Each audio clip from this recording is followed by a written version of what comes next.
Welcome back. Now, in the last video, we trained our first convolutional neural network, and from the looks of things, it's improved upon our baseline. But let's make sure by comparing, this is another important part of machine learning experiments, is comparing the results across your experiments. So, and training time. Now, we've done it in a way where we've got three dictionaries here of our Model 0 results, Model 1 results, Model 2 results.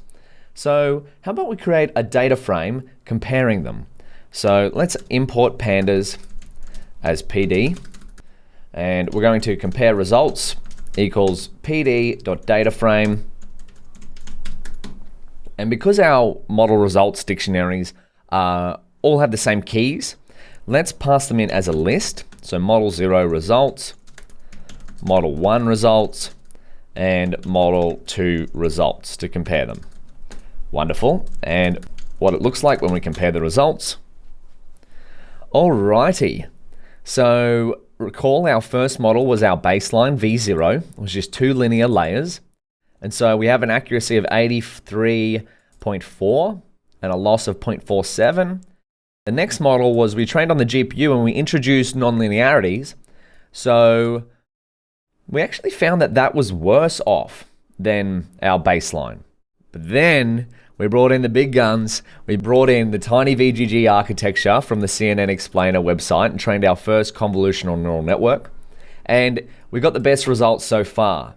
But there's a lot more experiments that we could do. We could go back through our tiny VGG and we could increase the number of hidden units. Where do we create our model? Up here. We could increase this to say 30 and see what happens. That would be a good experiment to try. And if we found that nonlinearities didn't help with our second model, we could comment out the ReLU layers. We could, of course, change the kernel size, change the padding, change the max pool, a whole bunch of different things that we could try here. We could train it for longer, so maybe if we trained it for 10 epochs, it would perform better.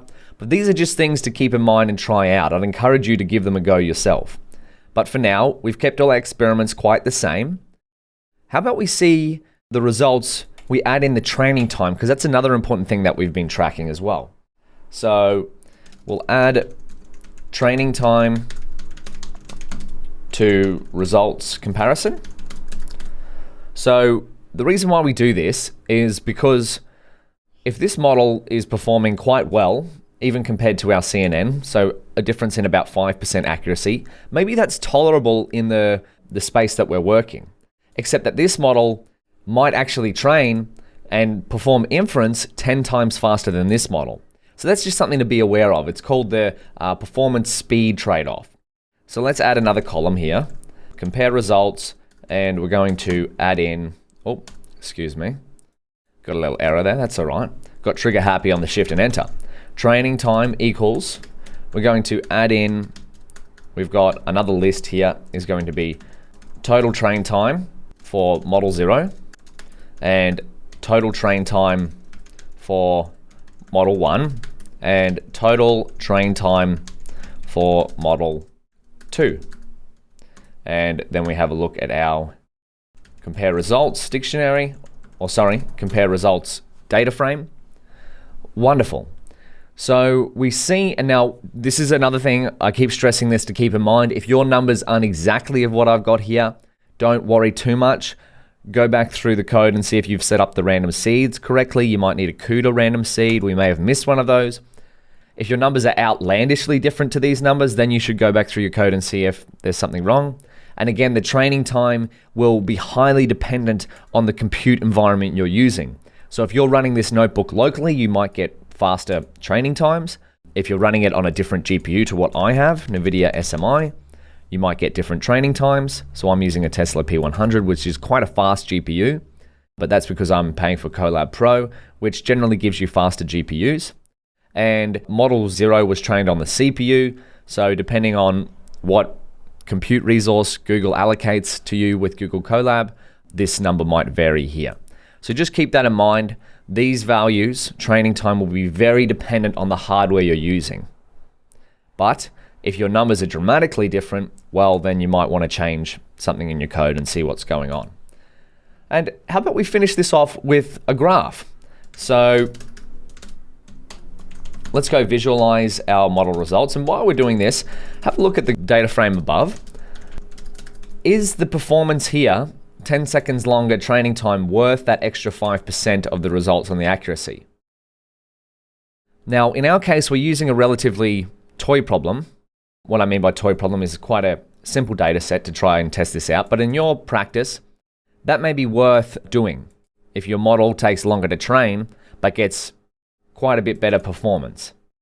It really depends on the problem you're working with. Compare results, and we're going to set the index as the model name, because I think that's what we want our graph to be. We want the model name. And then we're going to plot, we want to compare the model accuracies. And we want to plot the kind is going to be equal to bar H, horizontal bar chart. We'll go P X label. We're going to get accuracy as a percentage. And then we're going to go P Y label. This is just something that you could share if someone was asking, how did your modeling experiments go on Fashion MNIST? Well, here's what I've got. And then they ask you, well, what's the Fashion MNIST model V2? Well, you could say that's a convolutional neural network that replicates the CNN Explainer website that trained on a GPU. They go, how long did that take to train? Well, then you've got the training time here. We could just do it as a vertical bar chart. I did it as horizontal so that this looks a bit funny to me. So horizontal like that. So the model names are over here. Wonderful. So now I feel like we've got a trained model. How about we make some visual predictions? Because we've just got numbers on a page here, but our model is trained on computer vision data. And the whole point of making a machine learning model on computer vision data is to be able to visualize predictions. So let's give that a shot, hey? In the next video, we're going to use our best performing model, Fashion MNIST model V2, to make predictions on random samples from the test data set. You might want to give that a shot. Make some predictions on random samples from the test data set and plot them out with their predictions as the title. So try that out. Otherwise, we'll do it together in the next video.